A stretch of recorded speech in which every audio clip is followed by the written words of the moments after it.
বাংলাদেশকে গড়ে তুলেছে বৈচিত্র্যময়, সেই আদিবাসীদেরকে নিয়ে করা হয় তামাশা। প্রতিটি বিগত সালে যে সরকার এসেছে সেই সরকারই আদিবাসীদের নিয়ে তামাশা করেছে। আদিবাসীদের ন্যায্য দাবি কখনো পূরণ হয়নি। প্রতিবার আমরা জানি বাংলাদেশের আদিবাসী শান্তিপ্রিয়, বাংলাদেশের আদিবাসী কখনো রাজপথে নামতে চায়নি, কিন্তু আমাদেরকে বাধ্য করেছে রাজপথে নামতে। আমি আবার বলতে চাই, আমরা শুধু আদিবাসীদের সংস্কৃতি নিয়ে কিন্তু বেশি প্রকাশ করি। আদিবাসীদের যে দৈনন্দিনের দুঃখ প্রতিনিধিত্ব করবে এটা কোনো সরকারি ভাবে নাই। আমরা এই আদিবাসীদের একটা বিরাট অংশ এই সংগঠনে আদিবাসী রয়েছে। অবশ্যই এই আদিবাসীদের পক্ষ থেকে একজন প্রতিনিধি নির্বাচন করতে হবে।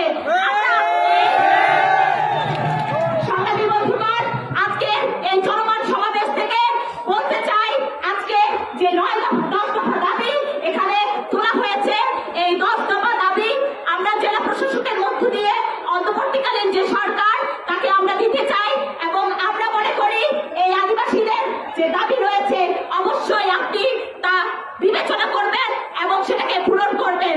সংগ্রামী বন্ধুগণ, আমি আমার কথা বলে এখানে শেষ করছি।